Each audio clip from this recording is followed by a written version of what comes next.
नमस्कार प्रिय दर्शकों, स्वागत है आप सभी का।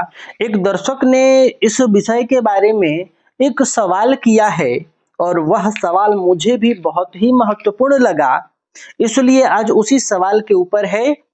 इसके संदर्भ में जो डाउट्स मन में बन रहे हैं उसको आज मैं सोचा कि क्लियर कर देता हूँ, ताकि इस विषय में किसी भी प्रकार का किंतु परंतु आपके भी मन में आगे शायद न बने। क्योंकि इन टाइम जब यदि आप इसको निकालने चले और उस टाइम इस प्रकार की स्थितियां बन जाए जैसा कि उस दर्शक के मन में बना, तो यदि आपकी भी सुई वहां अटक जाएगी तो दिक्कत परेशानी होगी, निर्णय सही नहीं कर पाएंगे। तो मुझे लगा कि वास्तव में यह वाजिब सवाल है और इसके बारे में निदान करना चाहिए इसका, तो उसको समझेंगे। हालांकि इसके अलावा बहुत सारे जो कुछ कमेंट हैं वो इस प्रकार के भी हैं कि आप 2 मिनट के बात को 4 मिनट में बताते हैं, एक ही बात को 1 से 2-3 बार बोल देते हैं। प्रिय दर्शकों, विस्तार से समझने के लिए थोड़ी वीडियो लंबी होती है और 1-2 बार बोलने का मतलब है कि आप देखते देखते पढ़ते पढ़ते ही आपके दिमाग में बैठ जाए। जो बातें दिमाग में अंकित हो जाएंगी वह आप आजीवन याद रखेंगे, नहीं भूलेंगे। और यदि मैं सूत्रवत कोई भी बात बताऊं तो जो लोग ज्योतिष के जानकार हैं वो तो समझ जाएंगे, लेकिन जो ज्योतिष सीखना शुरू कर रहे हैं, ज्योतिष में जिनके जिज्ञासा है लेकिन उनका ज्ञान जीरो है, अभी ये स्टार्ट कर रहे हैं, उनके लिए क्या होगा? आपके जितना वो नहीं जानते हैं वो कैसे समझ पाएंगे?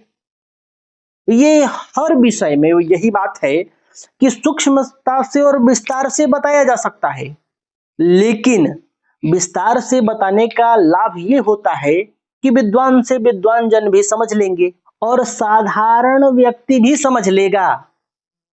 लेकिन यदि सूत्रवत कुछ बताया जाए तो जो लोग पहले से जानते हैं उस बारे में, उस विषय के बारे में, जो जानकार हैं, जो ज्ञानी हैं, वो तो समझ लेंगे, लेकिन साधारण आदमी नहीं समझ पाएगा। प्रिय दर्शकों, आप लोगों को ज्ञात होगा, जो लोग पिछला ही क्लास देखे हैं, यह जो विषय है मैंने क्लास नंबर 184 में बताया है। तो आप सभी जानते हैं वह क्लास जो देखे होंगे कि किस प्रकार से आयु ज्ञात करनी है, दीर्घायु, मध्यमायु, अल्पायु। मैंने बताया था कि जब तीनों में एक ही अवस्था निकल कर आए, अब यहाँ चर चर चर अवस्था नहीं है, आप जाकर विस्तार से देखिए, आयु ज्ञात करने की वहां 9 स्थितियां दी हुई हैं। प्रत्येक अवस्था में 3-3 अवस्था है। जैसे दीर्घायु की 3 अवस्था है, यानी 3 प्रकार से ग्रह स्थितियां आपको देखनी है तो वो दीर्घायु हो जाएगा। 3 प्रकार के मध्यमायु का है, 3 प्रकार से अल्पायु की है। लेकिन यदि ये 3 कुंडली आपको देखना है, लग्न कुंडली के साथ साथ इस लग्न कुंडली से चंद्र कुंडली बनाइए, सूर्य कुंडली बनाइए। हालांकि उस विषय पर मैं विस्तार से नहीं जा रहा हूं, आप पिछला क्लास नंबर 184 देख सकते हैं। लेकिन मैंने आपको बताया था कि इन तीनों में जो अवस्था निकल कर आए, यदि दीर्घायु आए तो जातक दीर्घायु होता है। जैसे कि थोड़ा सा सूक्ष्म रूप से यहां बता दूं कि आज के क्लास भी आपके समझ में आ जाएगा। जैसे लग्नेश और अष्टमेश यदि चर राशि में हो तो जातक दीर्घायु होता है, दोनों ही चर में हो। हालांकि इसके अलावा भी 2 स्थितियां हैं जो आपको पिछले क्लास में देखने को मिलेगी। और मध्यमायु की बात करें तो जब लग्नेश और अष्टमेश द्विस्वभाव राशि में हो तो जातक मध्यमायु होता है। जब लग्नेश और अष्टमेश स्थिर राशि में हो तो जातक अल्पायु होता है। और ये चर स्थिर द्विस्वभाव राशियां आप यहां देख सकते हैं। अब मैंने कहा था इसका निर्धारण केवल लग्न कुंडली से पहले न करिए, इस लग्न कुंडली से न करिए। इस लग्न कुंडली से आप चंद्र कुंडली बनाइए, सूर्य कुंडली बनाइए और तीनों ही कुंडलियों में यह स्थितियां घटाइए, ये सूत्र घटाइए और तब देखिए कि इन तीनों कुंडलियों में कौन सी अवस्था निकल कर आ रही है। जैसे कि दीर्घायु, मध्यमायु, अल्पायु, कौन सी?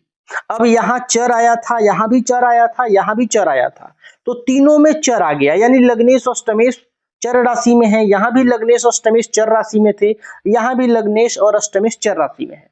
तो जब लग्नेश और अष्टमेश चर राशि में होते हैं तो जातक दीर्घायु होता है। यहां चर आने से आप समझ गए कि ये कुंडली दीर्घायु है। अब इसी प्रकार की अवस्था हमने यहां निकाला तो पता चला तीनों में चर है, यानी कि जातक दीर्घायु है। अब मैंने आपको एक बात यहां बताया था कि ये तीन में से दो कुंडलियों में जो अवस्था निकल कर आए वही ग्राह्य होगा, वही मान्य होगा। दो अवस्था का मतलब है यहां चर स्थिर द्विस्वभाव से नहीं। मान लीजिए लग्न कुंडली में दीर्घायु है, चंद्र कुंडली में दीर्घायु है और सूर्य कुंडली में मध्यमायु है, ये तीन अवस्था। तो दो में निकल कर आया दीर्घायु तो जातक दीर्घायु हो जाएगा। यदि दो में निकल कर आया अल्पायु और तीसरे में निकल रहा है दीर्घायु, तो तीन में दो जिसमें प्राप्त हो, अगर दो में अल्पायु प्राप्त हो गया तो अल्पायु होगा, तीसरे में चाहे दीर्घायु क्यों ना हो। अगर मान लीजिए किन्हीं दो में मध्यमायु निकल कर आ रहा है और एक में कोई और अवस्था निकल कर आ रहा है तो उसे मध्यमायु ही माना जाएगा। और अगर तीनों में एक ही अवस्था निकल कर आ जाए तो वह अवस्था निर्विवाद रूप से हो गया। जैसे यहाँ चर चर चर है, यानी लग्नेश और अष्टमेश लग्न कुंडली में भी चर है, चंद्र कुंडली में भी चर राशि में है, सूर्य कुंडली में भी चर राशि में है, तो दीर्घायु हो गया। अब उस दर्शक के मन में यह सवाल आया कि अगर मान लीजिए तीनों में तीन तरह की अवस्था निकल कर आ जाए तब क्या करेंगे। ये बहुत ही महत्वपूर्ण सवाल है कि लग्न कुंडली में दीर्घायु आ जाए, चंद्र कुंडली में मध्यमायु आ जाए और सूर्य कुंडली में अल्पायु आ जाए।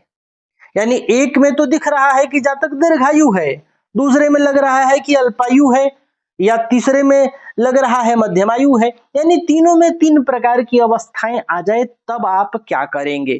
तो आइए यहीं आप देखिए, यहां क्लियर किया गया है, जो आयु तीन या दो प्रकार से मिले वही ग्राह्य होती है।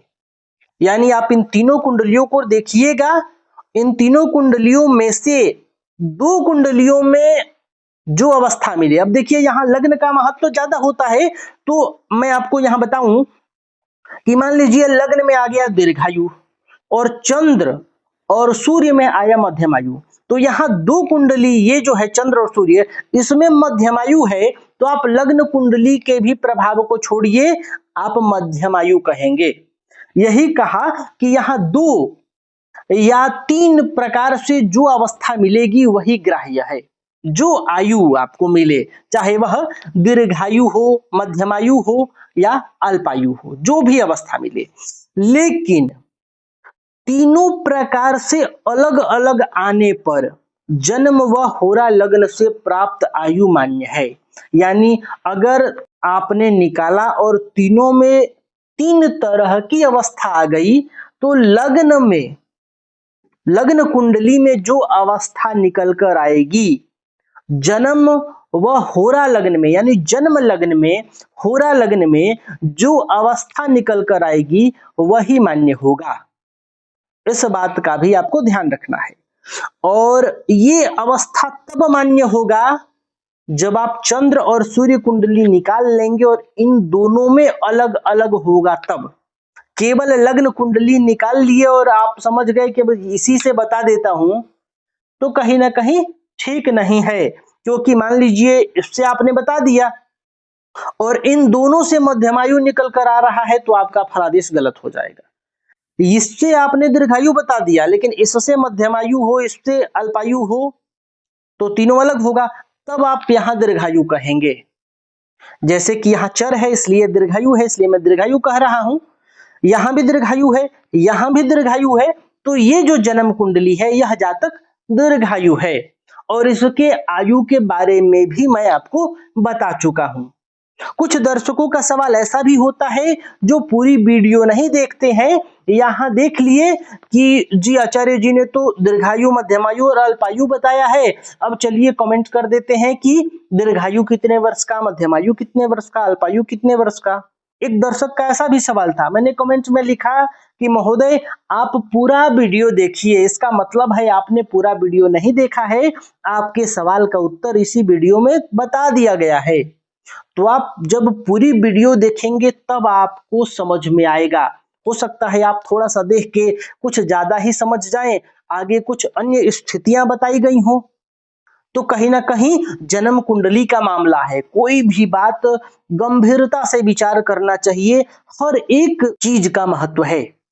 और आयु का निर्धारण करते समय तो खासकर यह बात ध्यान रखना चाहिए, बड़ी गहनता से अध्ययन करना चाहिए, सूक्ष्मता से विचार करना चाहिए, तब जाकर निष्कर्ष निकालना चाहिए। तो प्रिय दर्शकों, मैं उम्मीद कर रहा हूं कि ये आपके मन में भी डाउट बना होगा या आगे बन सकता था, इसलिए इस बारे में मैं विस्तार से बताना उचित समझा, आपके समझ में आया होगा।